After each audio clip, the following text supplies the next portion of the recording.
좋은 단어는 아니지만 제가 작년에 좀 신기한 단어를 하나 들었어요. 내로남불. 교회에서 말하기는 그렇게 좋은 단어가 아닌데 내로남불이라고 하는 것이 내가 하면 로맨스고 남이 하면은 불륜이라는 좋은 내용은 아닌데, 근데 그때는 단순하게 말도 참 잘 만든다 이렇게 생각을 했는데, 근데 곰곰이 생각해 보니까 정말 자기 중심적인 우리 인간상을 잘 표현한 것 같아요. 내가 하면은 로맨스래요. 나만 생각하고 이기주의, 자기 표현을 잘 표현한 것 같아요. 제가 언제 한번 사자 남편과 소 아내라는 예화를 한번 들려드렸는데 기억하시나요? 채식 동물인 이렇게 소가 자기가 좋아하는, 세상에서 제일 좋아하는 남편에게 건강에 좋다는 풀을 열심히 대접했어요.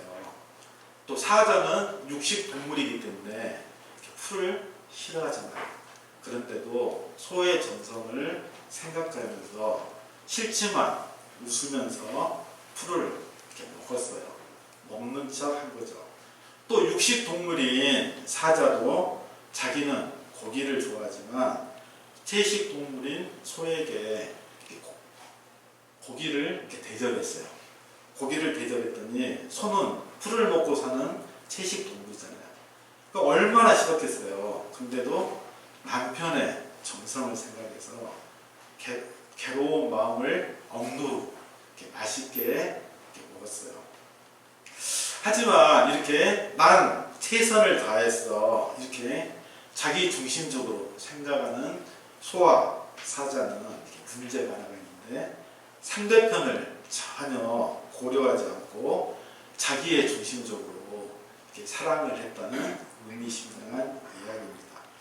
또 남자와 여자는 본래 물과 기름처럼 색다른 존재예요. 남자는 방법이나 절차를 중요시하는 계획적인 사람들이잖아요. 또 이성적이고 논리적인 데 관해서 여자들은 보통 순서가 없이 무계획적으로 일을 해요. 그리고 감정적이어서 일반적으로 말이 참 많아요. 근데 이런 차이를 인정하지 않고 남자들은 힘의 논리로 아내를 다그치고 야단치고 꾸짖으면서 살아갑니다. 아내도 이런 남편이 힘 떨어질 날을 기다리면서 칼을 갈다가 드디어 때가 차면은 남편과 싸우기 시작합니다. 부모도 사랑이라는 미명 아래 자식들에게 공부해라, 결혼해라, 사사건건 당연한 것처럼 이렇게 간섭하는데, 이것은 사랑이 아니라 자식들을 전혀 배려하지도 않는 집착이고 구속이고 강요입니다. 입으로는 부모로서 자식을 사랑하기 때문에 자식이 잘 되도록 도와준다고 그렇게 말을 하지만, 이것은 자식을 내 뜻에 맞추도록 로봇처럼 강제로 휘어잡으려는 것입니다. 이렇게 자기중심적인 내로남불, 소와 사자의 사랑, 남자와 여자의 차이, 부모의 잘못된 사랑처럼 또 우리는 신앙생활에서도 자기 중심적인 현상은 동일해서 내가 하나님이 되고 하나님은 내 뜻을 따르는 종으로 전락시키고 있습니다. 복도 내 생각과 내 뜻대로 내 마음에 드는 복만, 눈에 보이는 복만이 복이라고 생각하며 살아갑니다. 그래서 오늘은 이렇게 자기 중심적인 잘못된 신앙생활에서 이제는 벗어나서 손을 비벼서 복을 받는 신앙생활이 아니라 성경적으로 올바르게 복을 받는 방법을 좀 살펴보고, 또 나만의 유익을 위해서 복을 빚는 기복신앙이 아니라 한 발짝 더 나가서 하나님이 원하시는 신앙생활을 보고, 그리고 우리가 현재 지금 신앙생활을 잘 하고 계시는지 우리 자신을 진단해보는 시간을 갖겠습니다. 오늘 본문인 모세오경의 마지막 책인 신명기는 모세의 지난날의 회고를 통해서 이스라엘 백성이 이제 새로운 결단을 해야 할 것을 말씀하고 있는데, 오늘 읽은 본문 28장은 복과 저주의 내용들이 소개되고 있습니다. 첫 단락에 오늘 읽은 1절에서 14절은 말씀을 듣고 그 명령을 지켜 행하면, 이런 전제 아래 순종하는 거잖아요. 복을 말씀하고 있고, 또 15절부터 마지막 절 68절까지는 지켜 행하지 않으면 이렇게 불순종이라는 가정하에 저주에 대해서 말씀하고 있습니다. 이렇게 복에 대한 내용이 저주에 대한 내용보다 이렇게 앞에 있는데, 이거는 두 가지 사실을 말씀하고 있습니다. 첫째는 하나님께서는 복을 우리에게 신속하게 주시지만, 그래서 앞에 있습니다. 저주는 거두게 하시기 때문에 뒤에 있다는 의미입니다. 다시 말하면 하나님께서는 우리가 죄를 지으며 저주받는 삶을 사는 것보다는 우리가 복받는 삶을 살기를 원하신다는 것입니다. 그리고 복에 관한 내용이 저주에 관한 내용보다 앞에 있는 두 번째 이유는, 저주보다 복받는 삶을 사는 것이 하나님의 뜻이기 때문입니다. 왜냐하면 우리는 하나님의 자녀이기 때문에 당연히 아버지로서 자녀인 우리가 잘 살기를 원하시기 때문이라는 것입니다. 그리고 오늘 읽은 축복에 관한 내용은 14절이잖아요. 14절로 되어 있는데, 근데 뒤에 저주의 내용을 보면은 15절부터 68절까지 무려 54절이나 됩니다. 저주가 복받는 축복보다도 3배나 많습니다. 이 이유는 인간이 나약해서 죄를 짓기 쉬워서 잘못된 길로 빠질까봐 아버지의 마음으로 우리를 이끌어 주시는 하나님 아버지의 마음입니다. 사실 이렇게 성경을 이렇게 잘 읽어보면은 성경은 이렇게 선한 것보다는 이렇게 악한 것이 훨씬 많습니다. 이렇게 좋은 것보다는 나쁜 것을 훨씬 더 많이 쓰고 계십니다.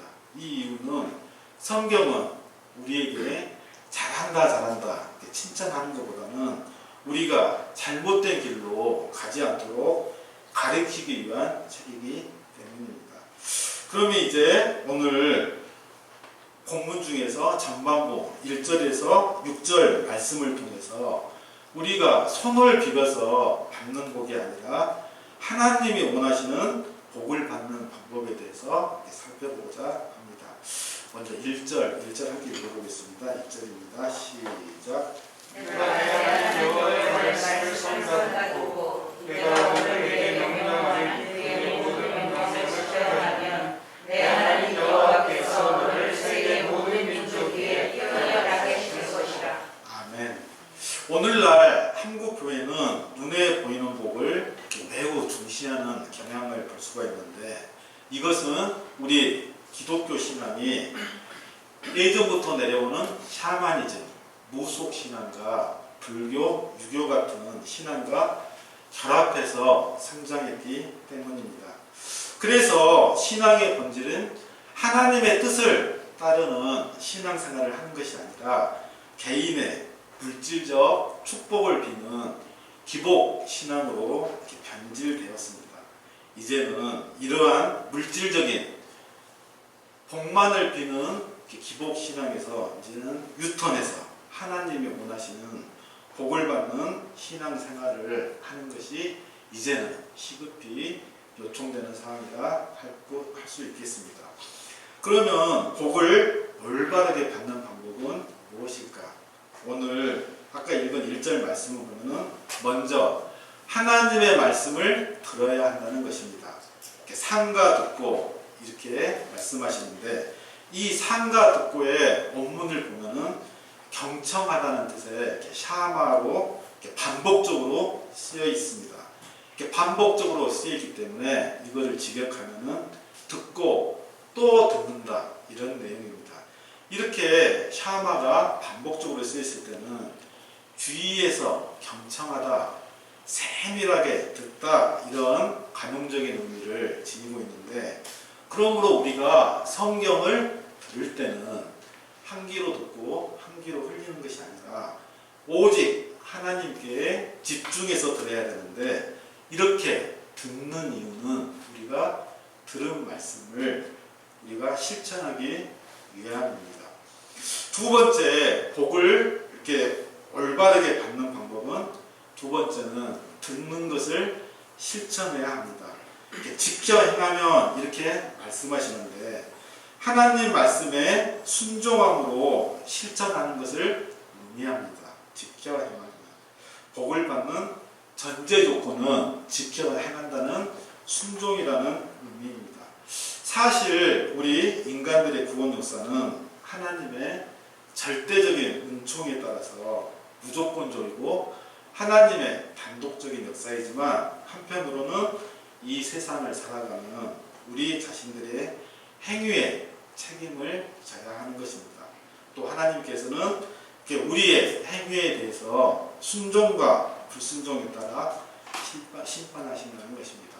그래서 야고보서 2장 17절에 보면 우리가 잘 아는 말씀, 행함이 없는 믿음은 그 자체가 죽은 것이라고 말씀하고 있는 것입니다. 오늘 설교 제목이 축복과 저주의 파라미터인데, 이 파라미터라는 것은 매개 변수라는 뜻입니다. 축복을 받으려면 어떻게 하는 건가? 저주는 어떻게 하면 받는 것인가? 오늘 말씀에 복을 받는 길은 1절 지켜 행하면 이렇게 말합니다. 곧 순종하시라는 것입니다. 그래서 복을 받는 파라미터는 순종하는 것입니다. 지켜 행하는 것입니다. 저주를 받는 길은 15절에 보면 지켜 행하지 아니하면 이렇게 말씀하는데, 저주를 받는 파라미터는 곧 불순종이라는 것입니다. 즉 복과 저주는 순종하느냐 우리가 불순종하느냐에 따라서 달려 있다는 것입니다. 그럼 우리가 순종하여서 살면은 그러면은 어떤 복을 받는지 살펴보겠습니다. 2절입니다. 2절 우리 같이 한번 읽어보겠습니다. 2절입니다. 시작. 내가 내 하나님 여호와의 말씀을 청종하면 이 모든 복이 내게 임하여 내게 이르리니. 아멘. 복이 내게 이르려니 이렇게 말씀하는데, 이 의미는 복이 쫓아와서 나를 덮어버린다는 의미입니다. 그 복은 내가 노력해서, 우리들이 노력해서 받는 것이 아니라 복은 누군가로부터 받아야 한다는 것을 의미하고 있습니다. 그러므로 지켜 행하라는 말씀은, 이렇게 지켜 행하라는 말씀대로 사는 사람들은 복을 이렇게 구하지 않더라도 자연스럽게 복이 주어진다는 것입니다. 그래서 마태복음 6장 33절에 보면은 예수님께서 너희는 먼저 그의 나라와 그의 의를 구하라. 그리하면 이 모든 것을 너희에게 더하시리라. 이렇게 말씀하고 계십니다. 아무튼지 분명한 사실은 하나님의 말씀의 순종과 그에 따르는 복은 비례 관계에 있다는 것입니다. 그러면 이렇게 오늘 복 하는데, 그럼 복이란 어떤 의미인지 살펴보겠습니다. 이게 복으로 번역된 히브리어는 베라카라는 히브리어인데, 이 베라카의 기본 동사는 바라크, 무릎을 꿇다라는 뜻입니다.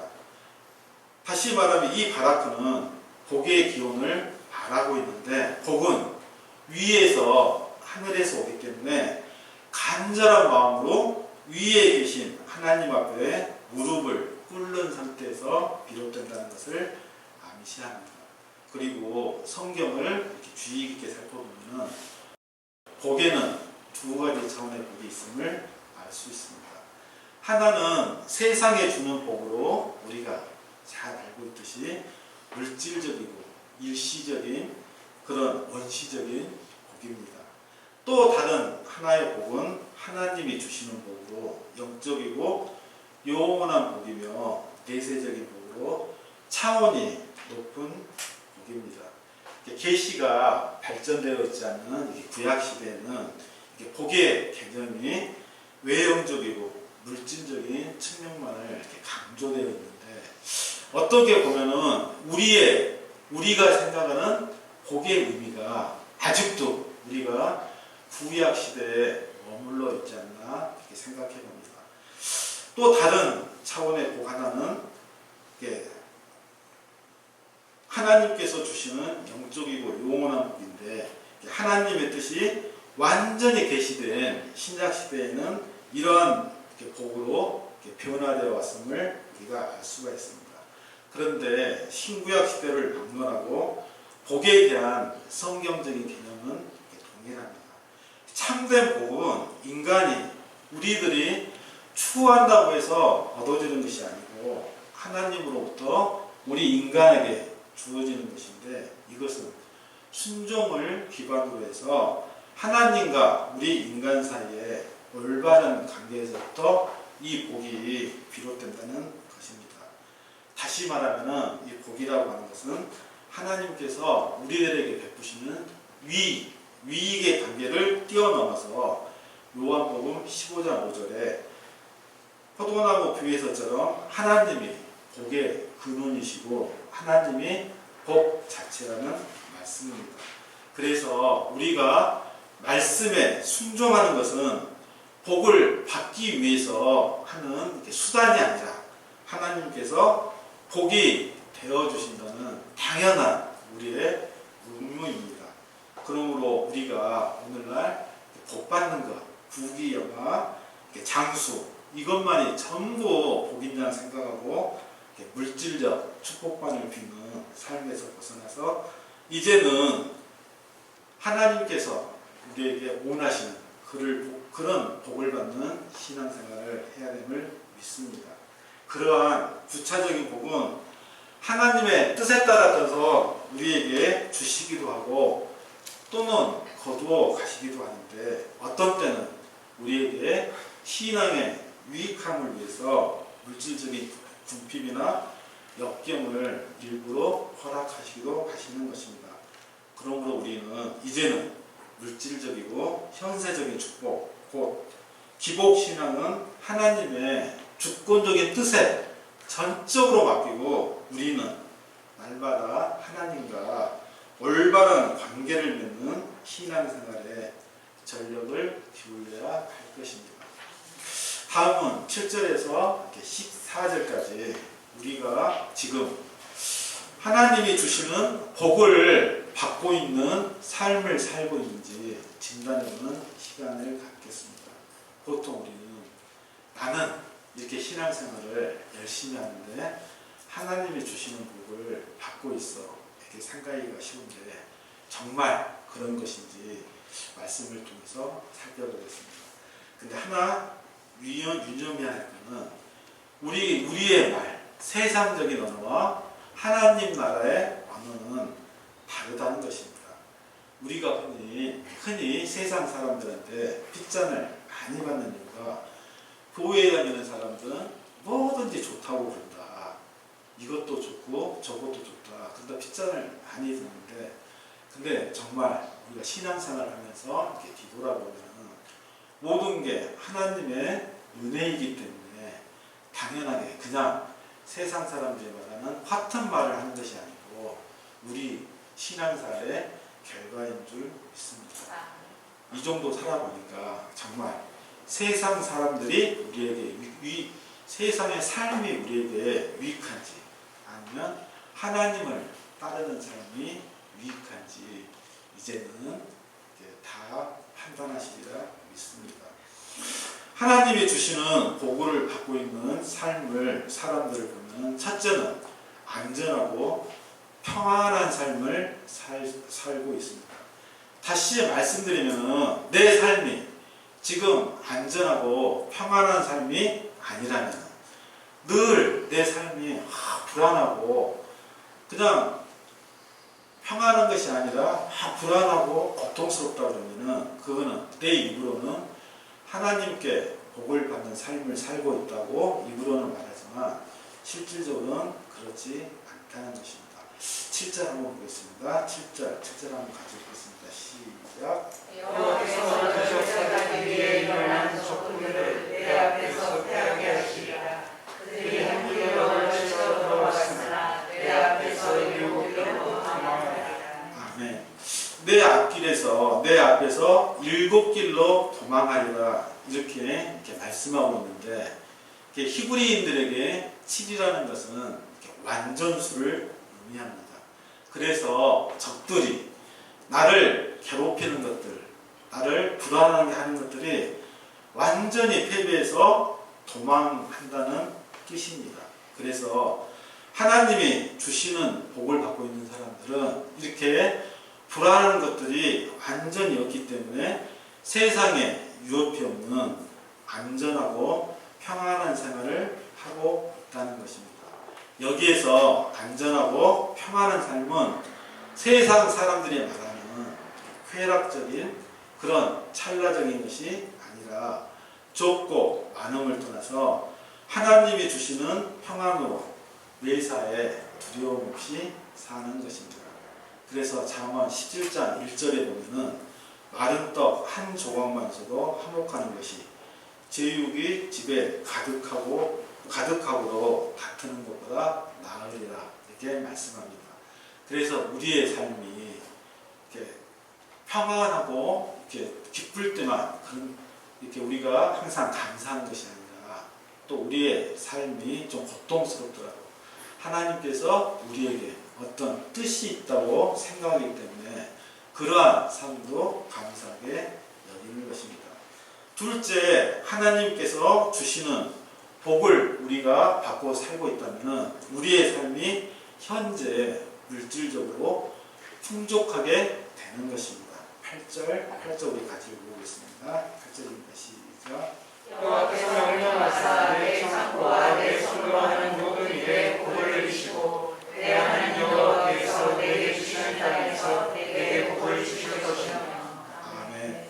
여호와께서 명령하사 복을 주실 것이며, 이렇게 말씀하는데, 이것을 원문에 따라서 충실히 번역해 보면은 여호와께서 복이 내게 있도록 명령하신다, 이런 의미입니다. 이처럼 이렇게 원문, 히브리어 원문에는 복이 의인복으로 표현되고 있는데, 마치 복이 하나님의 말씀을 순종하는 자에게 즉시 찾아가기 위해서 하나님의 명령만을 기다리고 있는 듯한 느낌을 줍니다. 사실 물질은 상대적인 것이어서 인간의 무한한 욕심을 따라서 아무리 가져도 인간은 풍족하다고 말하지 않습니다.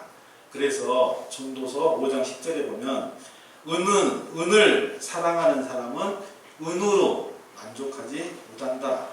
풍요를 사랑하는 사람은 소득으로 만족하지 못한다고 우리 인간의 욕심을 말씀하고 있습니다.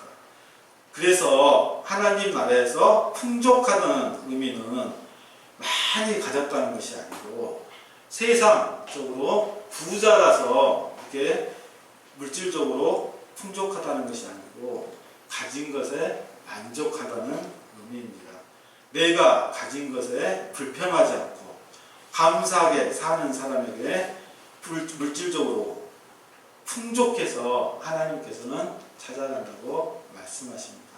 그래서 지금 내 삶이 가진 것이 많고 적음을 떠나서 내 가진 것에 대해서 감사하며 나는 물질적으로 풍족한 사람이다, 이렇게 생각하며 사시고 계신지 궁금합니다. 세 번째, 하나님이 주시는 복받는 삶을 살고 있다면 우리는 세상적으로 뛰어나게 됩니다. 10절 우리 함께 같이 읽어보겠습니다. 10절입니다. 시작. 땅의 모든 백성이 여호와의 이름이 너를 위하여 들리는 것을 보고 너를 두려워하리라. 여호와의 이름이 너를 위해서 이렇게 불리는 것을 보고 너를 두려워하리라 이렇게 말씀하시는데, 이것은 어떠한 사물이 누구의 이름으로 불린다는 것은 그 사물이 그 사람에게 속하여 있다는 것을 의미합니다.